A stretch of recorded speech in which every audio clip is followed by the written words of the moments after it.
ऐसे उन्होंने वहां से पूरा साफ किया जहाँ जूते रखते और वो ऐसे माथे पे लगाने लगे। तो मैं बड़ा हैरान रह गया, मैं बोला ये क्या कर रहे हो आप कि भाई थोड़ा बढ़िया में ऐसे बोले कि नहीं। तो उन्होंने एक बात बड़ी अच्छी मुझे सिखाई। उन्होंने कहा कि जब परमात्मा आएंगे ना तो ऐसे राजा के भेष नहीं आएंगे। परमात्मा आएंगे एकदम कोड़ी के रूप में, जिसकी दृष्टि होगी वो पहचान पाएगा। और उस परम पिता परमेश्वर के अगर पैरों की धूल भी मेरे माथे से लगी तो जीवन संभल जाएगा।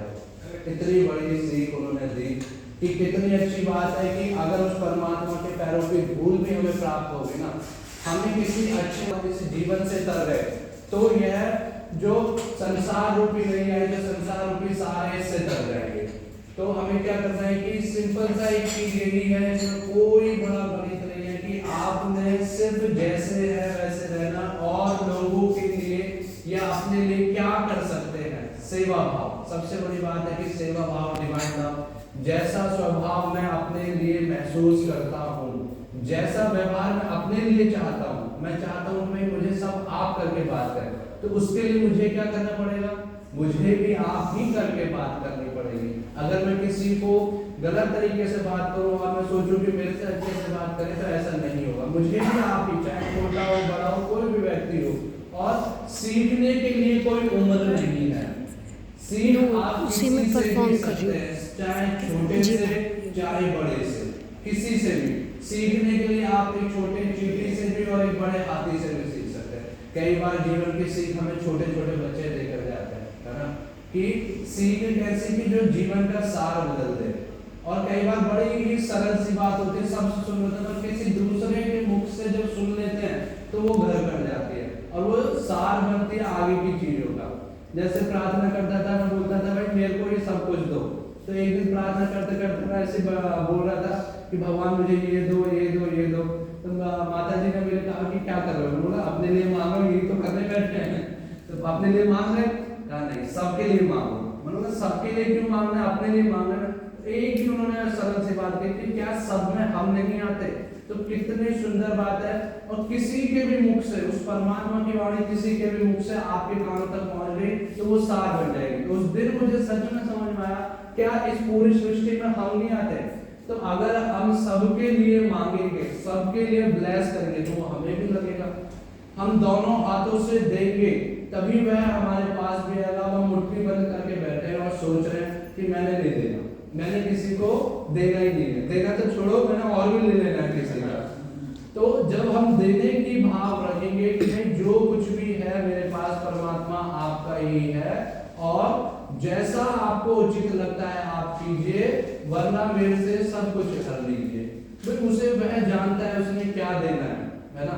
और गुरु का सानिध्य में तो ऐसा है कि जो अंधकार से प्रकाश की ओर लेकर आता है। अगर गुरु की छत्र छाया मिल जाए तो हम रामकृष्ण परमहंस भी बन सकते हैं, स्वामी विवेकानंद भी बन सकते हैं। अगर गुरु की छाया मिल जाए तो उंगली मार डाकू से हम एक अच्छे संत भी बन सकते हैं। तो ये गुरु का सानिध्य है। जैसे जैसे गुरु का सानिध्य मिलेगा वैसे वैसे बुद्धि और विकसित होती चली जाएगी। और कौन सी अवस्था आएगी, बुद्ध की अवस्था आएगी। बुद्ध क्या है, बुद्ध कोई नाम नहीं, बुद्ध एक अवस्था है। अवस्था कैसी, मेरे मन की एक अवस्था जहां हर एक चीज से मैं सम हो गया हूं, है ना। रामकृष्ण परमहंस से कहा कि अब आपको यह जीवन त्यागना है और आगे बढ़ना है। तो जो आप काली की पूजा करते हैं, अब आपने क्या करना है, काली को उनके गुरु का कहना था कि काली की गर्दन काट देनी है। कहने का था कि अब आपको उस मोह से आगे बढ़ना है। तो वो हर बार ध्यान में बैठते और जैसे काली माँ आती है और वो सब भूल जाते। तो तीसरी बार उनके गुरु ने क्या किया, एक कांच उठाया और माथा काट दिया। कहा जब मैं ये करूंगा तब आपने शस्त्र उठाने और माँ को आगे बढ़ जाना है काटने। तो जब ये अवस्था आई तो फिर वो आगे बढ़े।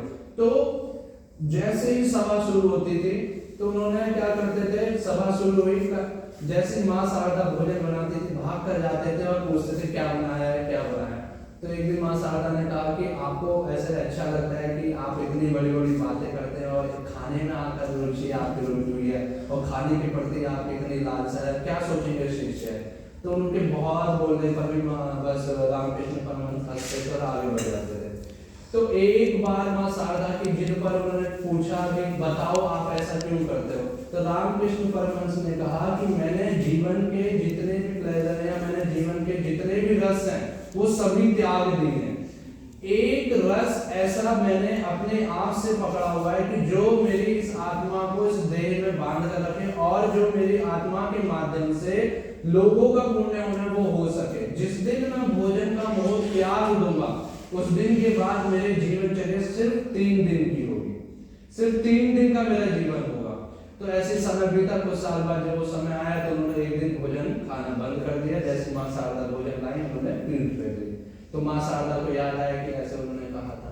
तो जैसे ही फिर उन्हें याद आया वो विलाप करना शुरू कर दिया। तो फिर रामकृष्ण परमहंस ने कहा कि मैंने सीख ही ये दी है कि इस जीवन से डरना है तो हर एक जो रस है उससे आपको सम होना होगा। ये तो मैं शरीर त्याग रहा हूँ, आत्मा तो अभी भी यही रहेगी। ये तो मैं सिर्फ मानव जो देह मिला है इसकी उम्र पूरी हुई है, मेरी आत्मा की नहीं। तो आत्मा तो क्या अमर मर है। और